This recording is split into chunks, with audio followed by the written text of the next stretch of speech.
Assalamualaikum warahmatullahi wabarakatuh.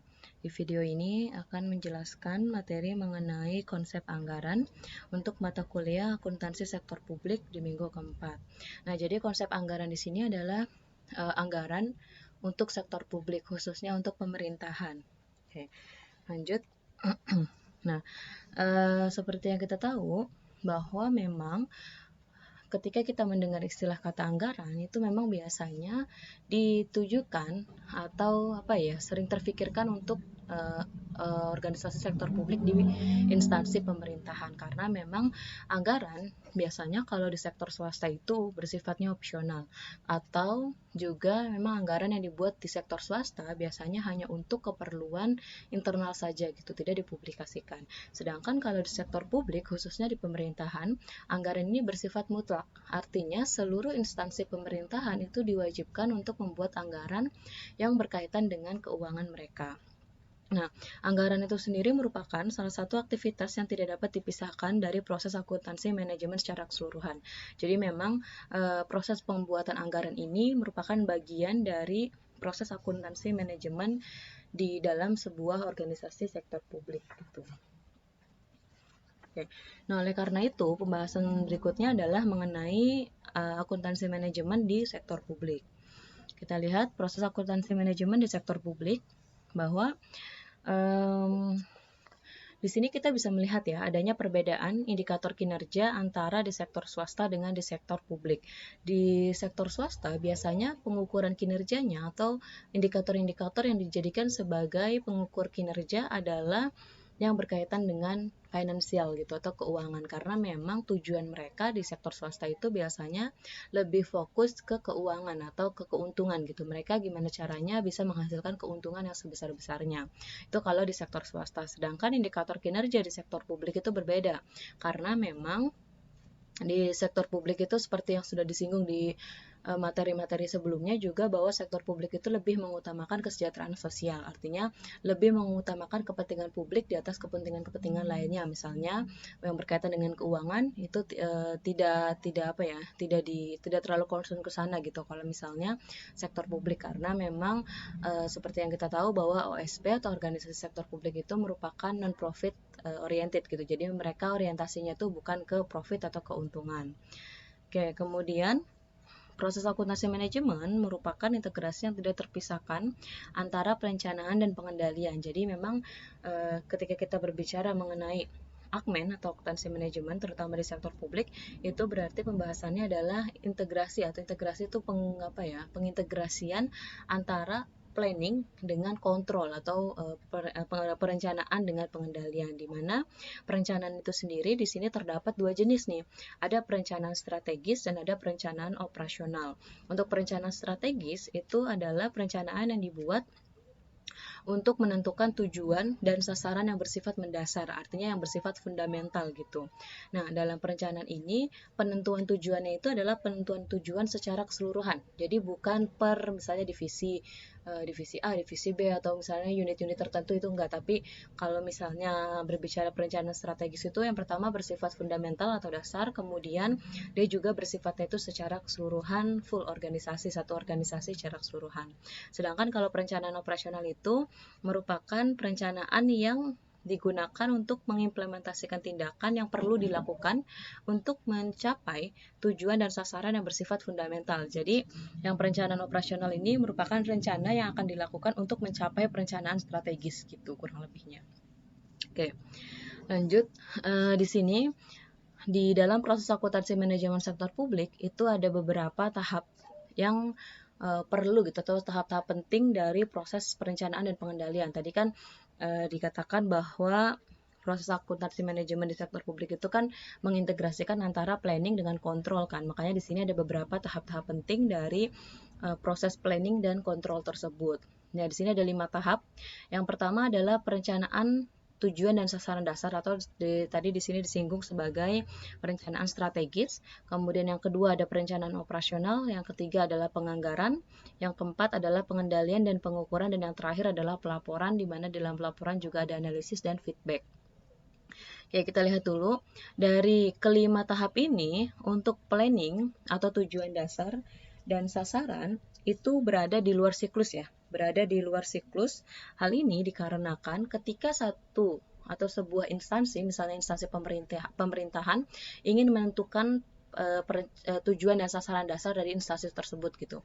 Nah, di situ ketika menentukan perencanaan strategisnya, maka dia tidak hanya melibatkan instansi tersebut saja, tapi beberapa pihak eksternal lainnya. Misalnya, instansi tersebut harus melibatkan atau mempertimbangkan undang-undang yang berlaku pada saat itu. Kemudian yang kedua, misalnya dia juga melihat intervensi pemerintahnya itu seperti apa gitu. Apakah campur tangan pemerintahnya itu banyak atau tidak gitu di ketika menentukan perencanaan strategis tersebut.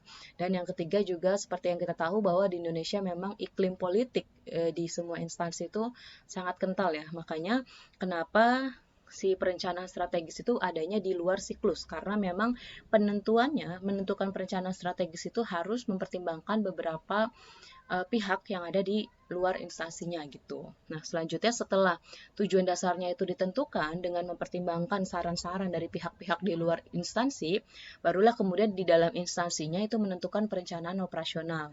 Artinya perencanaan operasional ini ditentukan untuk mencapai tujuan dan sasaran dasar yang telah ditentukan di awal gitu. Setelah menentukan perencanaan operasional, barulah membuat penganggaran. Penganggaran itu merupakan proses untuk membuat anggaran. Kemudian setelah anggaran itu dibuat, tidak serta-merta selesai gitu, tapi dia juga harus dikontrol, harus diukur penganggarannya itu seperti apa, apakah tercapai, apakah memang terlalu jauh realisasinya dan sebagainya. Nah, setelah dikontrol, setelah diukur, kemudian barulah dilaporkan, di mana dari pelaporan tersebut dilakukan analisis dan diberikan feedback, masukan-masukan yang bisa dijadikan sebagai evaluasi untuk penganggaran atau pembuatan perencanaan operasional selanjutnya. Jadi dari pelaporan ini di tahun berikutnya bisa ke proses perencanaan operasional, atau bisa dia setelah dilakukan pelaporan bisa juga ternyata tujuan dasarnya ada yang perlu dirubah nih, maka dilakukan revisi tujuan dan sasaran dasarnya atau dibuat ulang perencanaan strategisnya. Bisa juga dari pelaporan ini hanya langsung ke sini nih, ternyata perencanaan operasionalnya saja yang perlu direvisi, atau bisa juga dari sini penganggarannya harus dilakukan revisi, atau bisa juga dari pelaporan ini kemudian dia melakukan aksi atau tindakan untuk mengontrol dan mengukur yang lebih ketat lagi misalnya, atau ternyata tindakannya terlalu ketat bisa dilonggarkan dan sebagainya. Oke. Selanjutnya, anggaran sektor publik ini merupakan definisi dari beberapa ahli atau beberapa pakar yang memang ahli di bidang sektor publik gitu. Yang pertama, menurut Freeman dan Shoulders tahun 2003, penganggaran adalah suatu proses pengalokasian sumber daya yang terbatas untuk memenuhi kebutuhan yang sifatnya tidak terbatas. Ini sama dengan ilmu ekonomi, konsepnya bahwa kebutuhan manusia memang sumber daya itu bersifat terbatas, sedangkan kebutuhan manusianya tidak pernah terbatas gitu. Sedangkan anggaran adalah rencana kerja dalam suatu periode yang telah ditetapkan dalam satuan mata uang. Jadi di sini ada dua istilah, antara anggaran dan penganggaran itu beda arti ya. Kalau misalnya anggaran itu ke kata bendanya, jadi anggaran itu merupakan benda, sedangkan penganggaran itu merupakan kata kerjanya. Nah, artinya penganggaran itu adalah proses pembuatan anggaran kayak gitu. Kemudian menurut Lee dan Johnson tahun 1998, anggaran merupakan dokumen yang menjelaskan kondisi keuangan organisasi yang mencakup informasi keuangan, belanja, aktivitas, serta tujuan organisasi. Sedangkan menurut Mardiasmo tahun 2005, anggaran adalah pernyataan mengenai estimasi kinerja yang hendak dicapai selama periode waktu yang dinyatakan dalam ukuran finansial. Sedangkan penganggarannya merupakan proses atau metode untuk mempersiapkan anggaran. Sebenarnya kurang lebih sama ya, jadi antara anggaran dan penganggaran itu istilahnya itu mungkin berbeda-beda secara definisi dari beberapa ahli, tapi pada intinya itu sama. Kemudian yang terakhir adalah menurut Indra Bastian tahun 2006, anggaran merupakan paket pernyataan, perkiraan penerimaan dan pengeluaran yang diharapkan akan terjadi dalam suatu atau beberapa periode mendatang. Gitu. Oke, selanjutnya kita lihat fungsi anggaran. Jadi di sini Anggaran itu dalam ruang lingkup akuntansi, anggaran ini termasuk ke dalam lingkup akuntansi manajemen. Makanya tadi sebelum kita membahas mengenai anggaran, kita tuh bahas dulu kan proses akmen di dalam sektor publik, karena memang anggaran itu merupakan salah satu aktivitas akuntansi manajemen di sektor publik. Nah, anggaran itu sendiri memiliki beberapa fungsi nih, yaitu sebagai berikut. Yang pertama, anggaran sebagai alat perencanaan, di mana dengan adanya anggaran, sebuah organisasi atau sebuah instansi atau sebuah lembaga itu mengetahui nih apa yang harus dilakukan dan ke arah mana kebijakan yang dibuat itu akan berjalan gitu. Apakah memang dengan adanya misalnya anggarannya, kan kalau di anggaran itu kita menentukan ya belanjanya itu untuk apa saja, untuk pembangunan apa, atau misalnya untuk disumbangkan kemana dan sebagainya, sehingga kebijakan-kebijakan yang dibuatnya pun tahu gitu, arahnya jelas gitu dengan adanya anggaran. Kemudian yang kedua, anggaran sebagai alat pengendalian, di mana dengan adanya anggaran, kita itu dapat menghindari pengeluaran yang terlalu besar atau overspending, atau adanya penggunaan dana yang tidak semestinya atau misspending, misalnya digunakan untuk kepentingan pribadi, misalnya ada dikorupsi, atau misalnya disalahgunakan oleh pihak-pihak yang tidak bertanggung jawab, atau misalnya misalnya di dalam satu instansi atau lembaga ada proyek gitu ya. Nah, proyek itu kan biasanya sudah dianggarkan ya. Proyeknya itu berapa miliar misalnya. Jadi dengan adanya anggaran itu bisa mengontrol pengeluaran itu jangan sampai terlalu besar gitu, jangan sampai terlalu jauh dari yang sudah dianggarkan seperti itu. Kemudian yang ketiga, anggaran sebagai alat kebijakan, di mana kebijakan tertentu dapat ditentukan melalui anggaran organisasi sektor publik. Misalnya ketika satu instansi atau misalnya pemerintah ingin menentukan kebijakan fiskal gitu. Pemerintah itu bisa menetapkan kebijakan fiskal yang ketat atau longgar dengan mengatur besarnya pengeluaran yang direncanakan. Jadi misalnya pemerintah ingin mengatur kebijakan fiskal yang ketat. Berarti bisa misalnya pengeluaran yang ada di anggarannya itu misalnya disedikitkan gitu. Atau misalnya kebijakan fiskalnya itu ingin dilonggarkan nih. Jadi pengeluarannya ternyata misalnya ditambahkan atau misalnya di lebih apa ya, diperbanyak lah, ditambahkan dan sebagainya gitu. Kemudian yang keempat, anggaran sebagai alat politik, di mana dengan adanya anggaran kita itu bisa melihat nih. Biasanya kalau lagi mau pemilihan itu kan banyak ya, banyak parpol yang menjanjikan program-program tertentu. Nah, dengan adanya anggaran kita itu bisa melihat apakah program-program yang telah dijanjikan pada saat mereka kampanye itu sudah terwujud atau belum gitu. Kita bisa lihat dari anggarannya. Oke. Kemudian yang selanjutnya adalah anggaran sebagai alat koordinasi dan komunikasi. Ya, bagian dari sebuah departemen dapat mengetahui apa yang harus dilakukan dan apa yang akan dilakukan oleh bagian unit kerja lainnya melalui anggaran. Jadi dengan adanya anggaran, misalnya anggaran untuk proyek apa gitu ya, misalnya untuk sebuah proyek, kemudian dari proyek tersebut tahu nih dananya itu akan diserahkan ke siapa, kemudian dengan dia tuh harus komunikasi ke siapa gitu dengan adanya proyek tersebut, yang dilihatnya itu bisa melalui anggaran kayak gitu. Kemudian yang selanjutnya adalah anggaran sebagai alat penilaian kinerja. Anggaran dapat dijadikan sebagai patokan apakah suatu bagian atau unit kerja telah memenuhi target. Ini memang ya. Jadi dengan adanya anggaran, ketika nanti di akhir periode, di akhir tahun misalnya, itu bisa dilihat nih apakah anggaran-anggarannya itu sudah terrealisasi atau belum, dengan kita bandingkan realisasi dari anggarannya. Kemudian yang terakhir adalah anggaran sebagai alat motivasi. Jadi anggaran itu bisa dijadikan sebagai alat motivasi untuk instansi-instansi tertentu gitu. Misalnya, sebuah instansi itu jangan sampai menetapkan anggaran yang terlalu tinggi.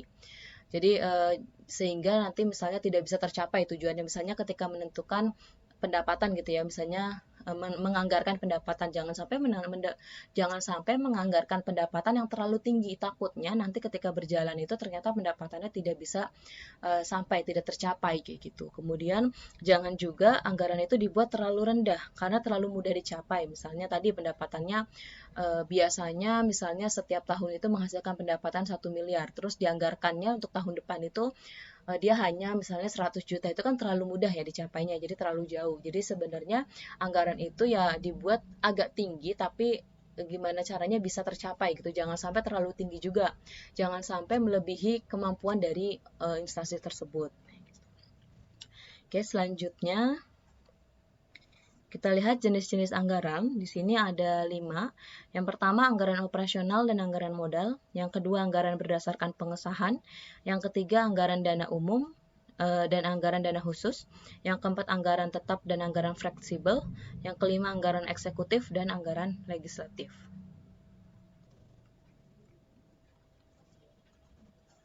Ya, kita lihat yang pertama, yaitu anggaran operasional dan anggaran modal. Jadi berdasarkan jenis aktivitasnya, anggaran itu, ini khususnya di pemerintahan ya, khususnya di pemerintahan, bahwa anggaran itu terbagi menjadi 2. Ada anggaran operasional dan anggaran modal. Anggaran operasional ini biasanya adalah anggaran yang digunakan untuk merencanakan kebutuhan dalam menjalankan operasional sehari-hari dalam kurun waktu 1 tahun, karena memang anggaran itu terutama di Indonesia ya, itu biasanya dibuatnya adalah setiap 1 tahun sekali di awal periode. Oke, kemudian ada juga selain anggaran operasional adalah anggaran modal, di mana anggaran modal itu memang untuk rencana jangka panjang. Jadi untuk pembangunan, misalnya untuk pembelian aktiva tetap, misalnya membangun gedung atau membeli peralatan, kemudian membeli kendaraan, membeli mesin-mesin dan sebagainya gitu. Intinya untuk modal gitu ya. Oke, selanjutnya adalah anggaran, kita lihat anggaran berdasarkan pengesahan. Nah, di sini berdasarkan status hukumnya, anggaran itu terbagi menjadi 2. Ada anggaran tentatif dan ada anggaran enacted.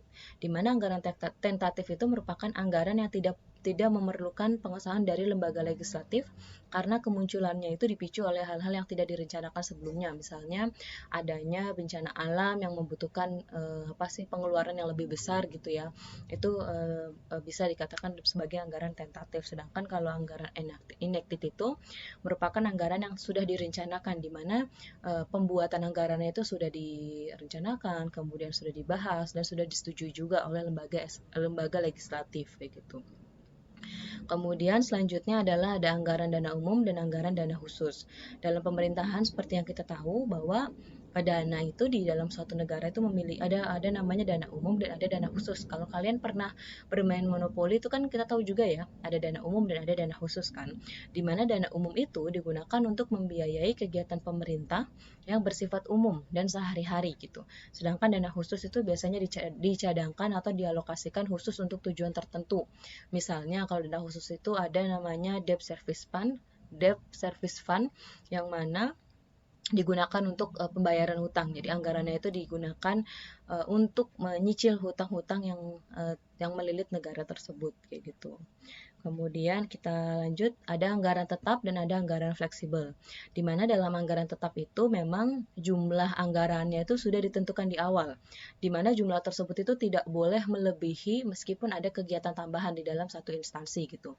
Nah, tapi kalau misalnya anggaran fleksibel itu dia sudah ditentukan juga di awal, tapi jumlahnya itu masih fleksibel, artinya masih bisa menyesuaikan. Misalnya ada kegiatan tambahan, ternyata ada banyak aktivitas di tahun tersebut gitu, ada banyak kegiatan. Nah, itu kalau anggaran fleksibel ini bisa ditambahkan jumlahnya. Sedangkan kalau yang tetap, mau berapapun aktivitasnya, mau berapapun kegiatannya yang dilakukan oleh pemerintahan, itu jumlahnya tidak boleh berubah atau tidak boleh melebihi yang sudah dianggarkan.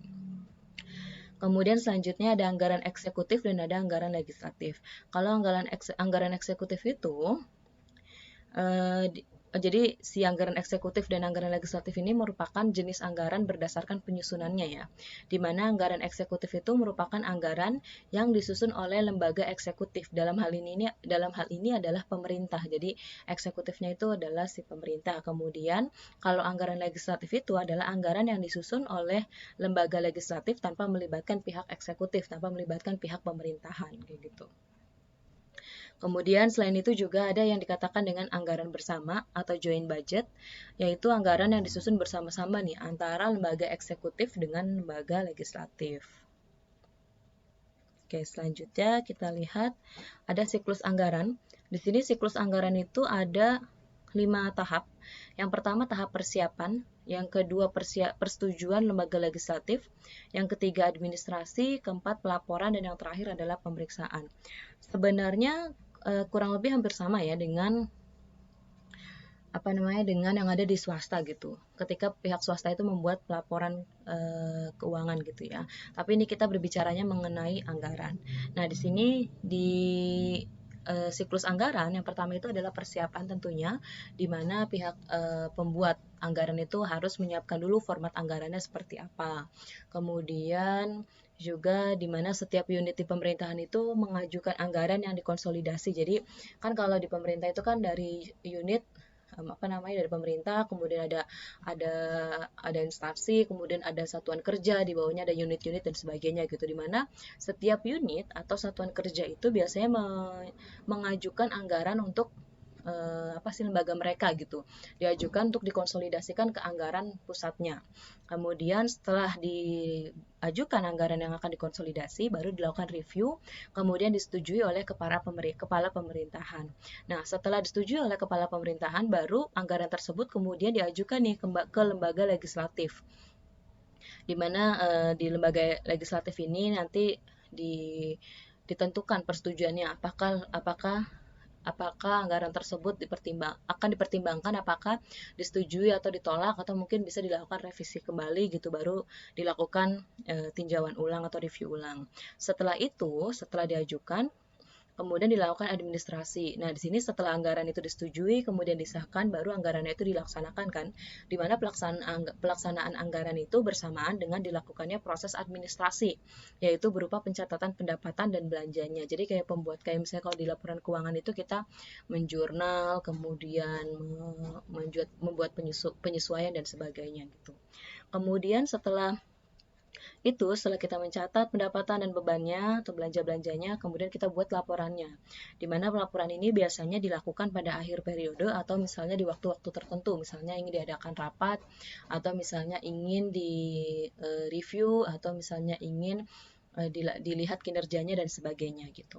Kemudian yang terakhir adalah pemeriksaan. Pemeriksaan ini audit gitu ya. Jadi laporan keuangan yang dibuat oleh instansi-instansi pemerintahan itu kemudian akan diaudit oleh lembaga pemeriksa independen.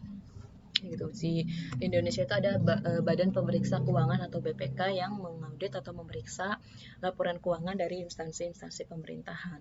Oke. Nah, ini siklusnya, ini di buku juga ada ya, bisa dilihat di halaman 67. Jadi ada preparation, kemudian ada persetujuan atau enactment, ada administrasi, kemudian ada pelaporan, dan ada audit atau pemeriksaan. Oke. Selanjutnya adalah sistematika anggaran, di mana anggaran yang dibuat itu biasanya mengikuti pedoman yang berasal dari General Financial Statistics atau GFS, di mana GFS ini merupakan pedoman internasional yang berisi mengenai metodologi statistik yang telah dikeluarkan oleh International Monetary Fund. Jadi IMF itu menerbitkan GFS, di mana GFS ini dijadikan sebagai pedoman di banyak negara untuk penyusunan anggarannya gitu. Di mana klasifikasi anggaran yang dibuat oleh GFS itu terdiri dari ada pendapatan atau revenue dan ada beban atau expense gitu. Secara umum tuh dia hanya terdiri dari dua, yaitu pendapatan dan beban. Kemudian kita lihat yang pertama ada revenue. Seperti sama juga ya dengan yang kita ketahui bahwa revenue adalah kenaikan kekayaan bersih sebagai akibat dari adanya transaksi. Bagi pemerintah, terdapat 4 unsur sumber pendapatan. Yang pertama ada pajak. Seperti yang kita tahu di Indonesia khususnya pajak itu kan ada terdiri dari pajak untuk pusat dan ada pajak untuk daerah. Di mana pajak pusat itu misalnya ada PPH, ada PPN, ada PPNBM, ada biaya material dan lain-lain. Kemudian pajak daerah juga terbagi menjadi dua nih. Ada pajak provinsi dan ada pajak kabupaten atau kota. Pajak provinsi itu misalnya ada pajak kendaraan bermotor atau PKB. Kemudian ada pajak rokok dan sebagainya. Sedangkan pajak kabupaten atau kota itu misalnya ada pajak hotel, pajak restoran dan lain-lain gitu. Kemudian ada social contribution. Jadi pendapatannya pemerintahan ada juga berasal dari social contribution atau kontribusi yang diberikan karena kewajiban atau sukarela dari pihak-pihak tertentu yang ingin memberikan kontribusi kepada sebuah negara atau misalnya kepada sebuah instansi gitu. Kemudian selain social contribution juga ada hibah. yaitu penerimaan yang diperoleh dari unit pemerintahan lain atau organisasi internasional di luar penerimaan wajib. Jadi diberikan secara apa ya, hibah gitu ya. Jadi ada hibah yang diberikan oleh instansi atau negara lain. Kemudian ada pendapatan lain-lain, misalnya dari property income, terus misalnya ada bunga, dividen, sewa dan sebagainya. Atau bisa juga ada hibah dari yayasan atau instansi non profit swasta lainnya. Kemudian selanjutnya adalah beban atau expense, di mana secara definisi expense adalah penurunan kekayaan bersih sebagai akibat terjadinya transaksi, di mana beban itu di mana ada dua transaksi yang digolongkan ke dalam beban. Yang pertama ada refund, yaitu pemerintah menutup kelebihan pembayaran dan ketika terjadi kesalahan itu dimasukkan ke dalam refund. Kemudian ada juga biaya yang muncul dalam produksi atas barang dan jasa dicatat sebagai beban. Nah, menurut dalam manual GFS tadi ya, dari GFS itu kan apa tadi ya, General Financial Statistic, itu beban diklasifikasikan menjadi beberapa di sini. Ada compensation of employee, ada use of goods and service, kemudian ada consumption of fixed capital, ada subsidi, ada hibah, bantuan sosial dan beban lain-lain. Jadi pengeluaran pemerintah itu bisa karena misalnya kompensasi untuk pegawai, bayar gaji karyawan, bonus-bonus seperti yang kita tahu kalau misalnya PNS di Indonesia itu ada tunjangan-tunjangan dan sebagainya gitu. Kemudian ada hibah, bantuan sosial, ada consumption of fixed asset seperti penyusutan aset tetap dan sebagainya gitu. Oke, untuk materinya sudah selesai. Kurang lebihnya mohon maaf. Jika ada pertanyaan bisa langsung ditanyakan di WA group atau e-learning. Kurang lebihnya mohon maaf. Wassalamualaikum warahmatullahi wabarakatuh.